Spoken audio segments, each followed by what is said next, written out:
Alright, okay. So dah 3-5 minit, so saya akan teruskan lah yang mana yang masuk lambat tu boleh tengok balik recording for this video. Saya akan letakkan dekat dalam macam biasalah dalam YouTube dan saya akan paste dekat dalam Padlet kita nanti. Okay, before saya start dengan chapter yang ke-6, saya just nak inform berkaitan dengan perjalanan of our syllabus. Okay, minggu ni minggu yang ke-8, kita dah sampai chapter yang ke-6. Minggu hadapan adalah minggu cuti dan minggu seterusnya which is week 9. Week 9 kan bermula hari Rabu. Hari Rabu lepas pada kita naik cuti nanti itu kan. So cuti kita sampai hari Selasa. Week 9 nanti dia bermula hari Rabu. Hari Rabu which is tak salah saya 3 hari bulan lah. 3 hari bulan. Kelas kita macam biasa, maksudnya online juga macam sekarang ni. Saya nak habiskan chapter yang ke-7. Sebab saya percaya minggu itu adalah minggu di mana kelas kamu akan pergi trip kan. Jadi hari Rabu tu tak ada apa, so kita still akan buat kelas biasa. So hari Khamis, Jumaat tu kamu akan pergi trip macam biasa. Dan minggu seterusnya, minggu ke-10, di mana kelas hari Rabu which is online juga, saya akan habiskan lah chapter yang ke-8 which is the last chapter of the syllabus for TPT 346.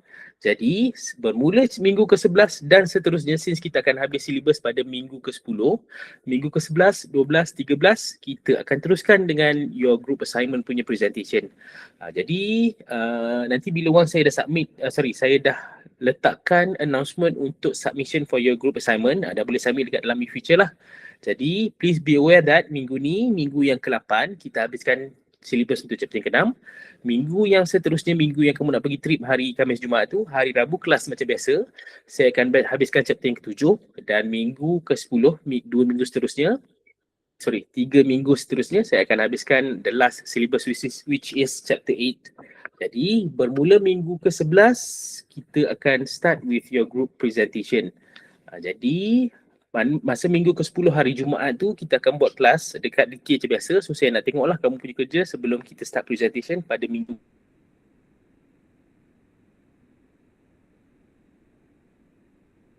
ke-11.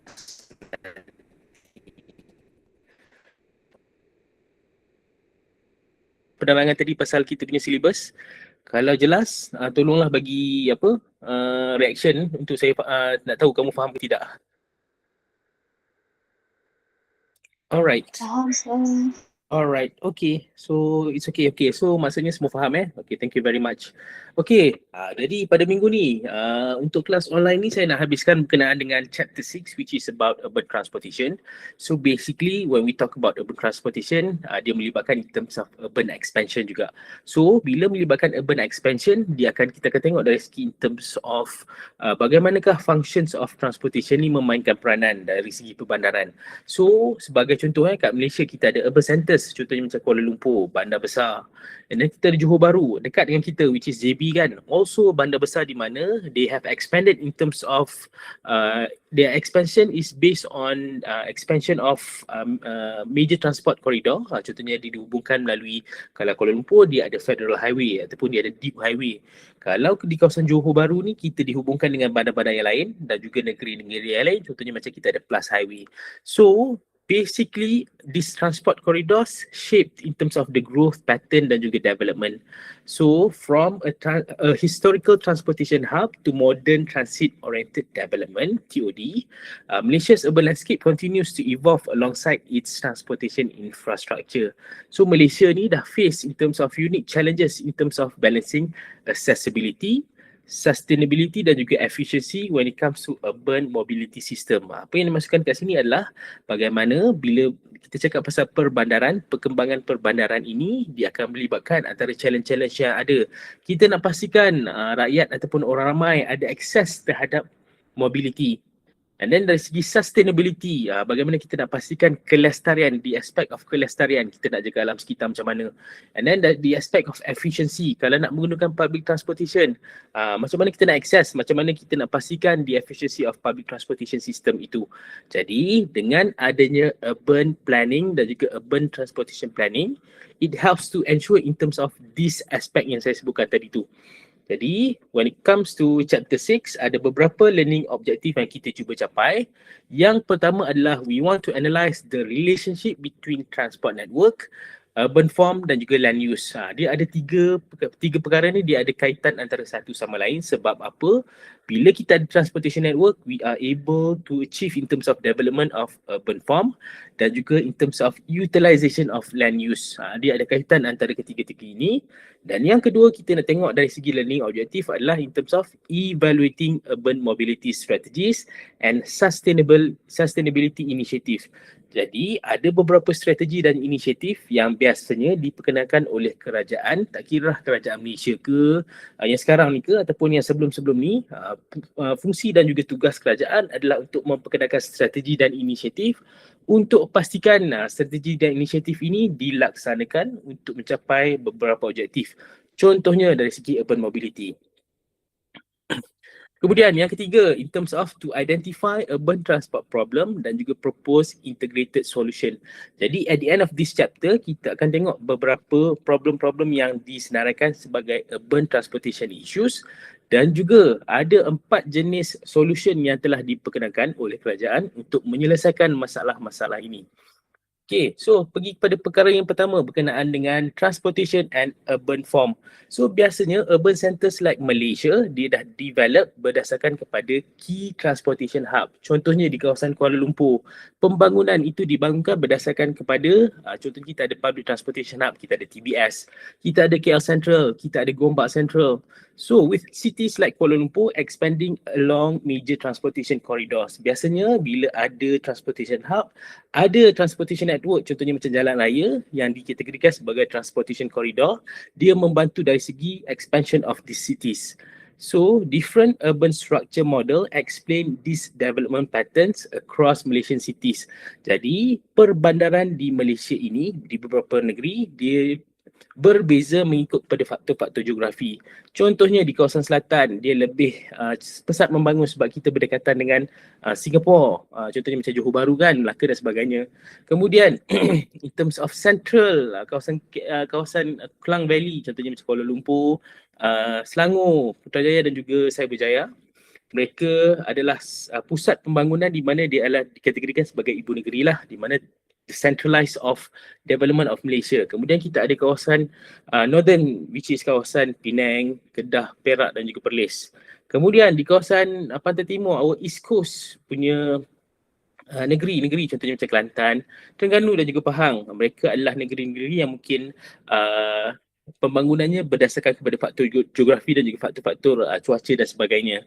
Okay, so for example, ada 3 jenis urban structure model yang kita tengok di dalam chapter ini. Yang the first one adalah in terms of the concentric zone model, di mana biasanya kalau kita nak tengok bagaimana bentuk zonal model ini, contohnya dekat Georgetown, dekat Pulau Pinang, di mana dia ada satu kawasan centralized, which is Central Business District, CBD, di mana di kawasan tengah ni lah dia akan ada kawasan economic activities, business punya buildings dan juga dalam masa yang sama economic activity pesat membangun di kawasan itu.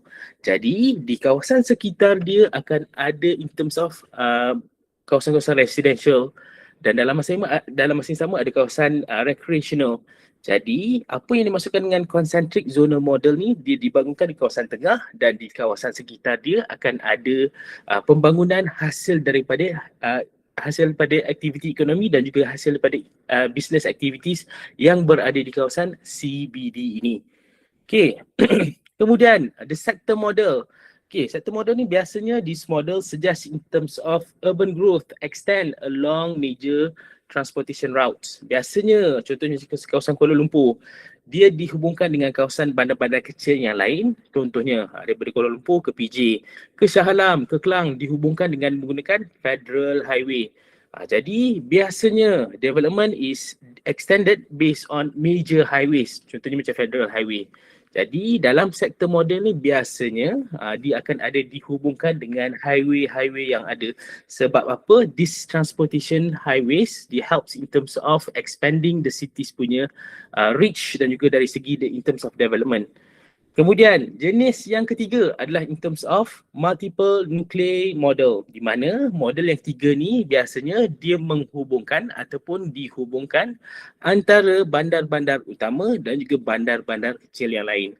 Contohnya, kalau kita dengar perkataan Klang Valley kan, dia adalah satu kawasan di mana it represent in terms of kawasan tengah di sebuah kawasan semenanjung di Malaysia. It consists of Kuala Lumpur, Putrajaya, Cyberjaya dan juga kawasan-kawasan di kawasan Selangor lah, contohnya Shah Alam, Gombak dan sebagainya. Jadi biasanya kawasan ini dia digabungkan, dia akan jadi a single dominant central business district. Okey, so ataupun dia dikenali sebagai Greater Kuala Lumpur, di mana dia dihubungkan Kuala Lumpur dan bandar di sekitar dia. Jadi ini adalah kategori yang ketiga, which is multiple nuclei model. Okey, so bila kita cakap pasal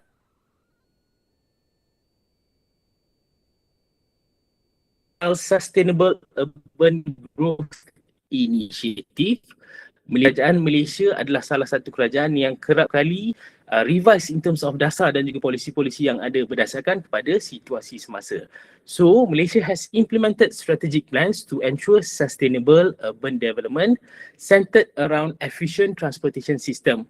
Jadi, Malaysia antara inisiatif yang diperkenalkan untuk pastikan inisiatif-inisiatif untuk pembangunan in terms of sustainable urban growth ini, yang pertama adalah the National Physical Plan, ataupun dalam bahasa Melayu dia adalah Pelan Fizikal Negara. Jadi dalam Pelan Fizikal Negara ni, antara benda yang ditekankan adalah in terms of Transit Oriented Development, TOD, di mana dalam TOD ini dia adalah sebuah pemahaman ataupun konsep untuk membangunkan sebuah bandar which is a compact city design built around public transportation hub. Sebuah bandar dibangunkan berdasarkan kepada akses pengangkutan awam. Contohnya ataupun sebuah kawasan bandar di mana dia ada akses terhadap pengangkutan awam. Contoh untuk TOD yang paling mudah untuk kita tengok contohnya macam TRX ataupun KL Central, di mana dia ada kawasan perumahan, walaupun kawasan perumahan tersebut adalah kawasan elit, tetapi dia ada kawasan residential area, dia dihubungkan dengan public transportation hub, ada KL Central. So KL Central tu dia hub in terms of public transportation. Kita boleh akses e-hailing services, kita boleh akses bus services, taxi, LRT dan juga MRT dan juga monorail. Jadi dengan adanya TOD ni, tujuan dia adalah untuk memperkenalkan a compact city design berdasarkan kepada contohnya sebuah bandar mungkin dia sangat-sangat limited dari segi space dan juga tanah. So TOD ni dia menyelesaikan masalah tersebut, di mana satu kawasan dia ada different objective dan juga purposes. Okay, so this initiative is aimed to create a more livable urban environment while reducing traffic congestion dan juga environmental impact. Jadi contohnya di kawasan Greater Kuala Lumpur ataupun Klang Valley Public Transportation Master Plan, ini adalah sebuah master plan yang dibangunkan untuk prioritize dari segi in terms of efficient transportation corridors to improve accessibility and strengthen economic activity throughout the region. Jadi master plan ini dibangunkan untuk pastikan efficient public transportation yang kita sedang nikmati sekarang ni. Master plan ini dibangunkan lebih kurang pada tahun 2013, 14, 15, 16, 2016 untuk jangka masa panjang, di mana pada 2026 kita dah ada different types of public transportation available di kawasan Klang Valley. Jadi tujuan dia adalah untuk pastikan dari segi promoting in terms of expansion of rail network. Contohnya macam sekarang kita dah nak start implement ataupun start projek untuk MRT yang 3. Semua ini sebenarnya dia dah terkandung di dalam Klang Valley Public Transport Master Plan. Okay. So berdasarkan kepada TOD dan juga efficient transport corridor ni, dia membawa kepada bahagian yang seterusnya in terms of economic connectivity. So enhance transportation networks that strengthen business connection and facilitate economic growth across region.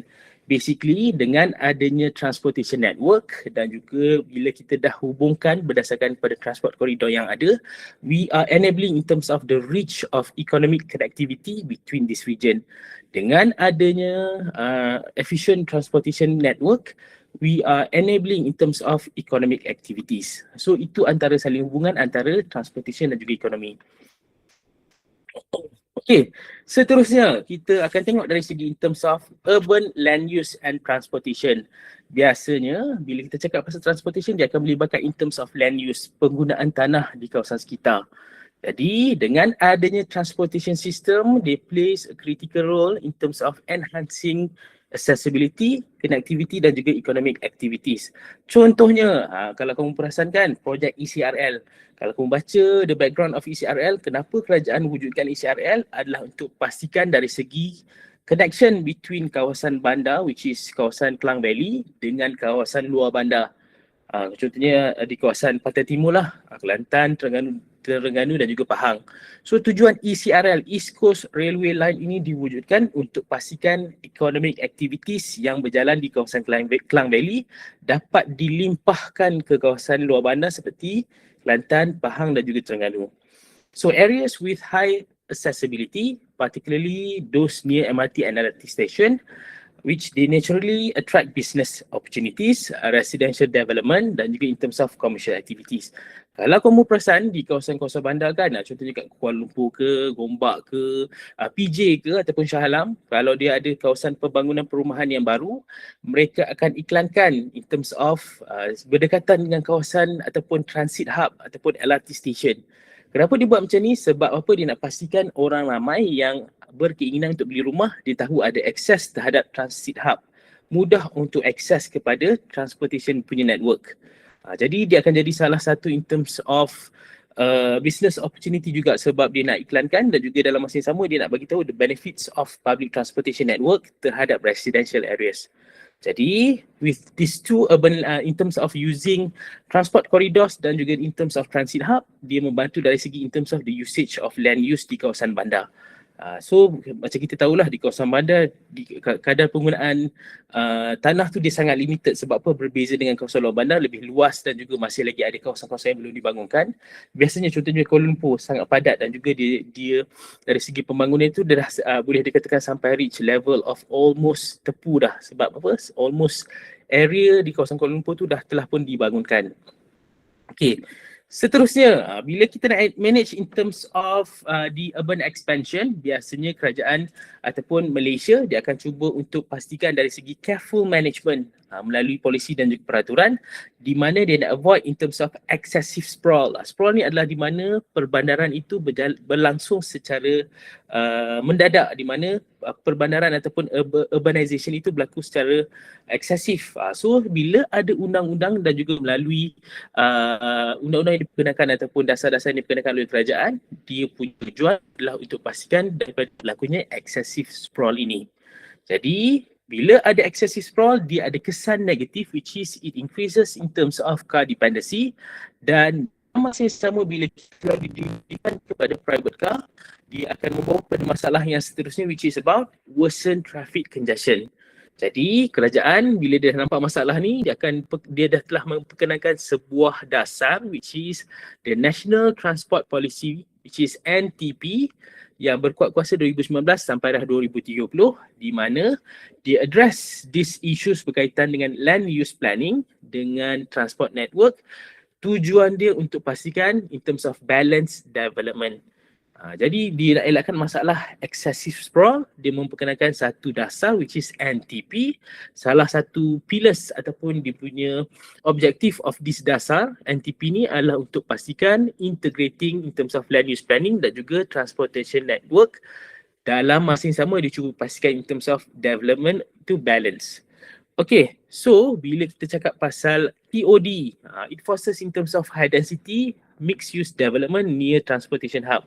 Contohnya, kalau kamu tengok dekat dalam slide ni kan, dia cakap pasal antara projek-projek TOD yang ada dekat Malaysia ni, di kawasan TRX. Dia ada kawasan economic activities, business district dan dia ada dihubungkan dengan few public transportation network. Kemudian kita ada KL Central. Di kawasan KL Central ada kawasan perumahan elit dan juga ada kawasan residential areas dan dalam masa yang sama ada kawasan recreational areas. Okay. So when we talk about compact city design ini, biasanya the objective is to promote walkability dan dalam masa yang sama dia nak encourage the greater public transportation usage ataupun utilisation. Tujuan dia kenapa PBT ataupun pihak berkuasa tempatan dan juga kerajaan selalu promote in terms of walkability ataupun laluan pejalan kaki. Yang pertama adalah dia nak in terms of reducing travel distances.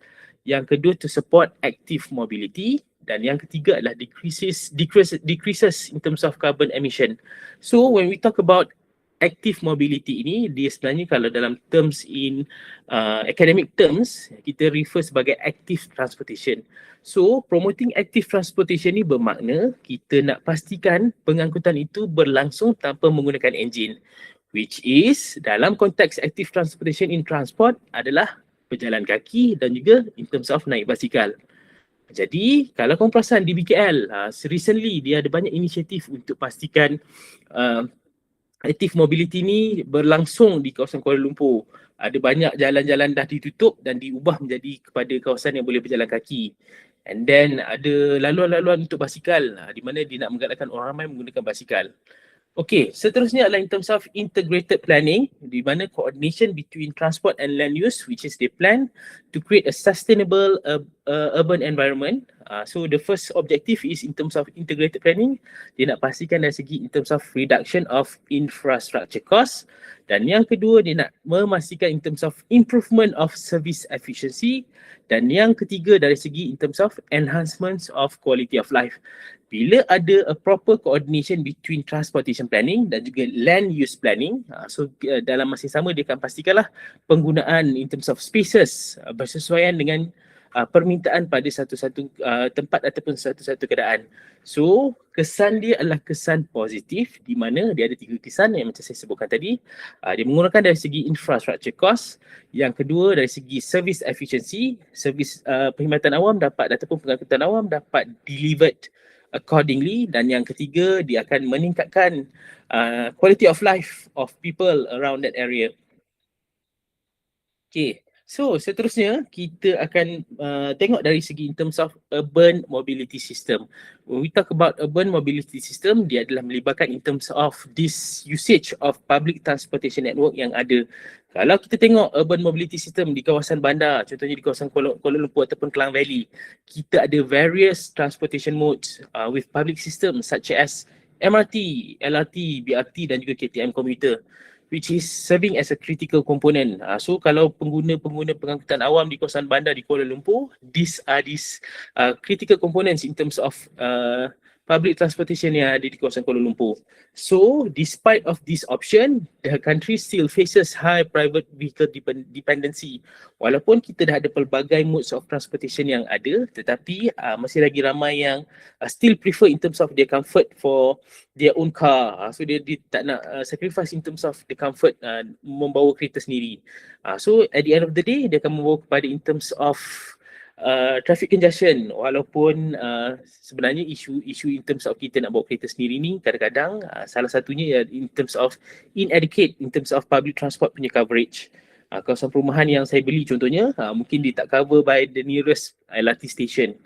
Okay, so non-motorized transportation option are gaining option with initiative such as Kuala Lumpur Bicycle Lane. Yang ni saya katakan tadi PBT seperti di BKL kan.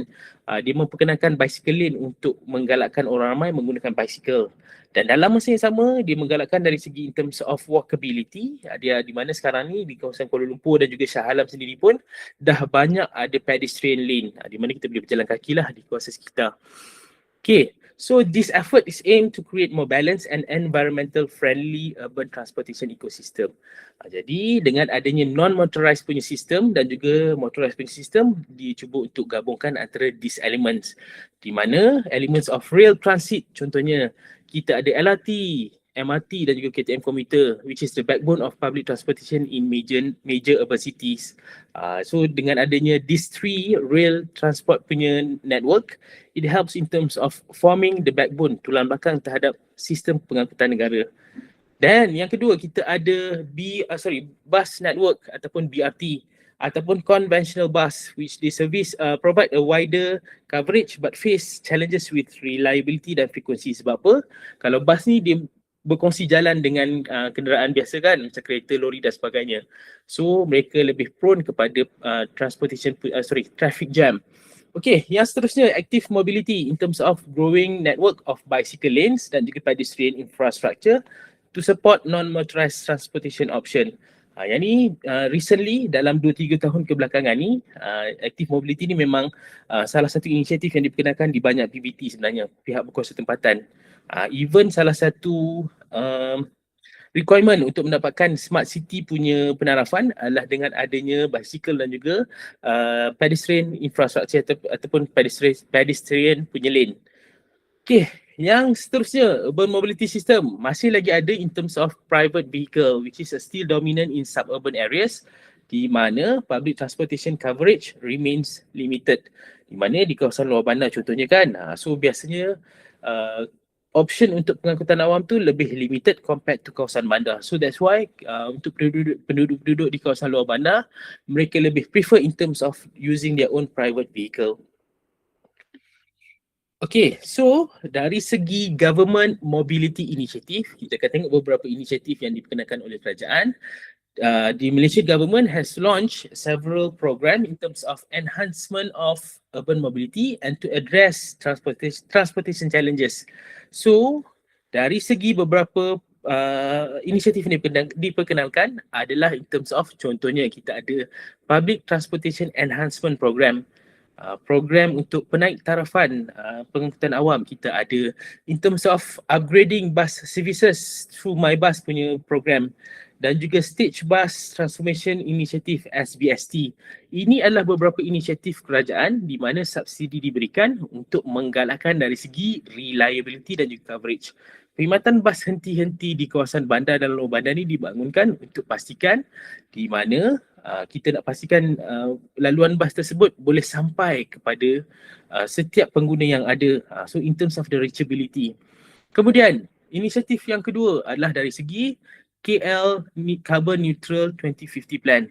Jadi dengan plan ataupun inisiatif yang diperkenalkan oleh kerajaan ini, dia try to untuk galakkan dari segi in terms of deployment of electric buses dan juga promotion of sustainable mobility option to reduce carbon emission. Ini melalui EV punya adoption.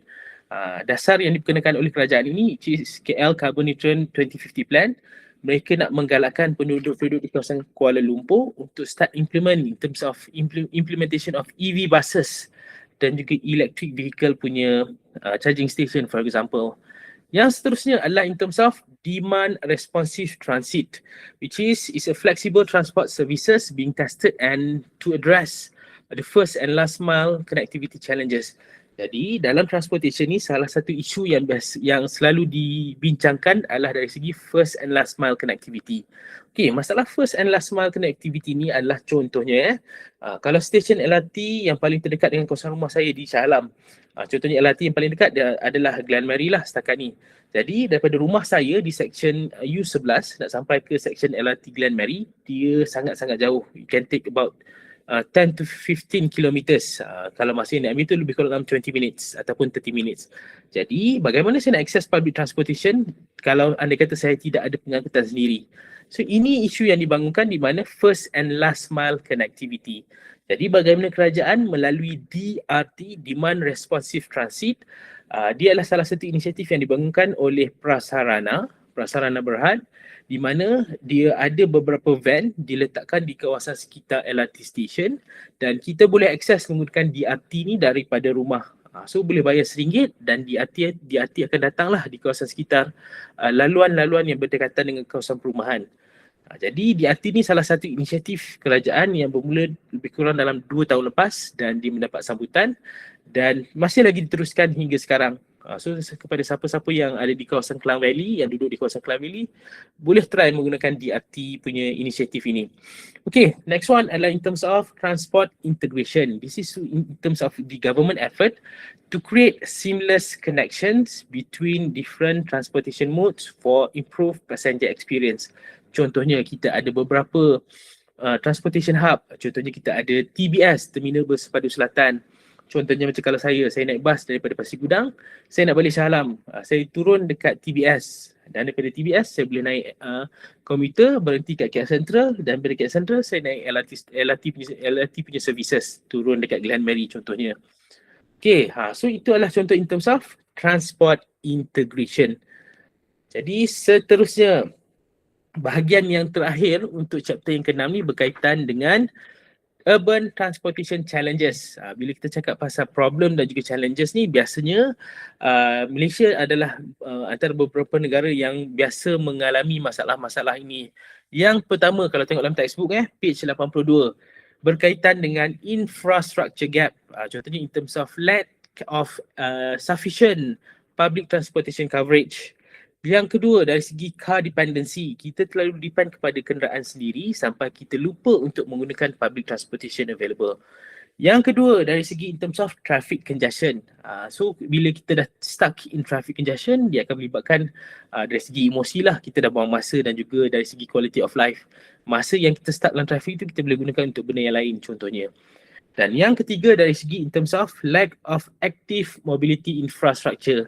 Kalau sebelum ni isu-isu berkaitan dengan active mobility ni, contohnya kita tak banyak laluan untuk basikal ataupun laluan pejalan kaki. Only recently bila dah ada penarafan smart city dan sebagainya, salah satu requirement untuk PBT, pihak berkuasa tempatan, untuk dapatkan penarafan smart city ni, dia kena sediakan infrastruktur untuk pedestrian walkway ataupun lanes ataupun bicycle lanes. So recently baru kalau kamu perasan lah, di kawasan Pasir Gudang pun dia dah start bangunkan untuk pedestrian lane dan juga untuk bicycle lane juga. Okay, so dalam urban transportation, empat-empat yang saya sebutkan tadi tu, in terms of infrastructure gap, yang kedua dari segi car dependency, terlalu depend kepada private car, dan yang ketiga dari segi traffic congestion, dan yang keempat dari segi lack of active mobility punya infrastructure ataupun facilities. Biasanya kerajaan dia takkan ambil masa yang lama lah untuk dia provide solution dan juga future direction. Jadi, Malaysia has implemented various strategies to address these urban transportation challenges. Yang pertama, dari segi congestion management. Dia nak selesaikan masalah dari segi traffic congestion. Ada beberapa cadangan untuk membangunkan in terms of road charges dan juga congestion pricing. Di banyak negara-negara maju, even di Singapore sekalipun, mereka punya congestion pricing. Salah satu dasar yang dipergunakan kerajaan untuk pastikan kalau kamu nak masuk kawasan bandar di waktu peak hours, kamu kena bayar in terms of toll sebagai contoh, ataupun certain fees yang kamu perlu bayar. Jadi tujuan dia bila nak implement in terms of congestion pricing ni, dia nak pastikan orang ramai memilih waktu yang lain selain daripada peak hours untuk masuk di kawasan yang ada traffic congestion. Okay, so solution yang kedua dari segi public transportation expansion. Yang ni daripada dia nak mengelakkan daripada masalah in terms of car dependency. Jadi investment kepada BRT dan juga LRT network. Contohnya in future kita akan ada LRT yang ketiga di kawasan Shah Alam kan. Dia sampailah Kelang. Dan kita akan ada MRT yang ketiga, which is a Circle Line. Jadi biasanya kerajaan dia akan buat continued investment yang Okay, thank you for your question, Fatimah. Macam mana solution untuk congestion kat Johor, ya sir? Okay, in terms of good question saya jawab terus lah. Thank you for your question, Fatimah. Okay, so sebelum ini, few years ago, saya tak pernah cerita lagi kot. Kerajaan Johor, mereka dah ada plan untuk bangunkan satu infrastructure of BRT dan juga ART di kawasan Johor Bahru. Daripada Iskandar Puteri sampailah ke kawasan Pasir Gudang. Dia dihubungkan dengan ART dan juga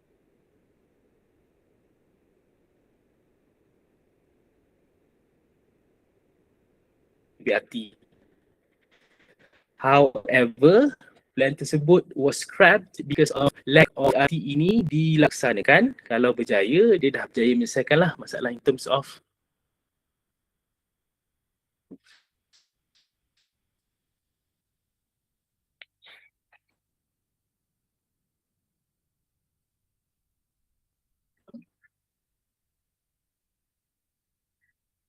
Sekejap. Reconnect pula.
Boleh dengar ke? Hello? Boleh ke?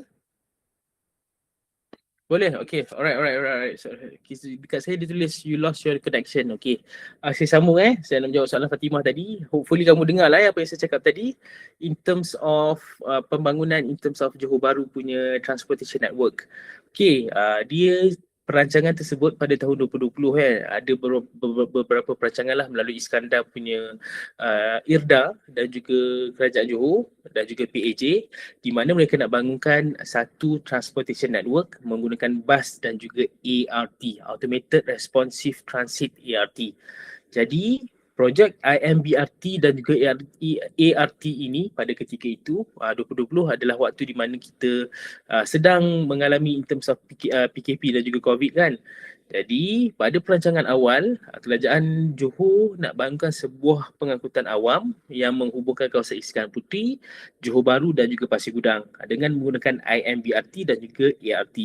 However, disebabkan kekangan dari segi bajet dan juga dari segi peruntukan dan juga dari segi kesesuaian, bila mereka dah cuba untuk implement, dah ada pilot test dah even sekalipun. Saya pun dah pernah try naik ART dekat kawasan Iskandar Puteri.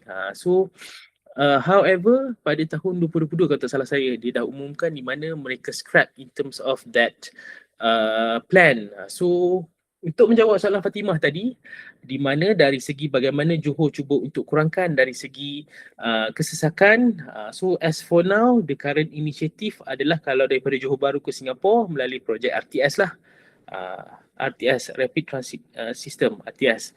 Sekarang ini dalam fasa pembangunan dan juga dari segi pilot test. Jadi saya percaya dari segi penggunaan private car, bila dah ada RTS nanti, mungkin orang yang daripada Singapura nak ke Malaysia dan juga Singapura nak ke Malaysia, mereka dah kurang menggunakan private car dan lebih rely kepada RTS. Okay, boleh dengar ke Fatimah? Okay, alright. Sorry sebab dekat saya ni dia keluar you lost your network connection. So saya assume tadi saya tengah tunggu internet okay. So saya minta maaf kalau line putus-putus. Biasalah kalau BDR kat rumah ni kan, inilah dia punya challenges. Okay, so saya menjawab soalan Fatimah dan saya teruskan sikit lagi pasal solution dan juga future direction. Okay, yang ketiga in terms of bagaimana in terms of lack of active mobility infrastructure, dengan adanya untuk solution yang ketiga ni dia address in terms of infrastructure gap. Dari segi bagaimana sekarang ni kan, kalau korang perasan infrastruktur untuk EV sekarang ni melalui inisiatif antara kerajaan dan juga sektor swasta. Kerajaan dia collaborate dengan TNB, dengan Gentari dan sebagainya untuk bangunkan fasiliti-fasiliti EV charger dekat kawasan R&R contohnya ataupun di shopping mall. Ini adalah in terms of bagaimana kerajaan cuba untuk selesaikan masalah dari segi penyediaan fasiliti untuk electric mobility. Dan yang terakhir adalah segi integrated planning di mana holistic approach which combine transport solution with sustainable urban development. Yang ini dia nak cuba untuk mengurangkan masalah dari segi in terms of lack of active mobility infrastructure. Kebanyakan PBT even di bandar-bandar kecil sekalipun, mereka dah cuba untuk implement dari segi menggalakkan orang ramai menggunakan active mobility ataupun active transportation, jalan kaki dan juga naik basikal sebagai contoh, tak menggunakan ICE ataupun kenderaan yang menggunakan internal combustion engine. Okay, so that's all for chapter 6. Ada apa-apa soalan lagi? Any question? Any question so far? Okay, so saya assume dari soalannya. Okay, thank you Fatimah dan juga kawan-kawan. Alright, so kalau macam tu jangan lupa sign attendance for hari ni dan juga saya akan jumpa kamu lepas cuti nantilah So kepada grup yang nak buat site visit hari Jumaat ni, saya doakan semoga dipermudahkan dan juga dilancarkanlah urusan kamu, dan juga saya akan jumpa kamu selepas naik cuti nantilah online kan hari Rabu. So semoga dipermudahkan urusan kita sepanjang cuti ni. Dan dalam kelas 5A ni kan saya tengok ada lebih kurang 21. So saya harap lepas cuti nanti pun masih lagi 20-21 orang jangan ada yang kekurangan. Okay, so take good care of yourself dan juga saya jumpa lepas cuti nanti. Selamat bercuti dan have a good day. Assalamualaikum. Terima kasih, Sir. Salam, Terima Sir. kasih, Sir. Terima kasih, Sir.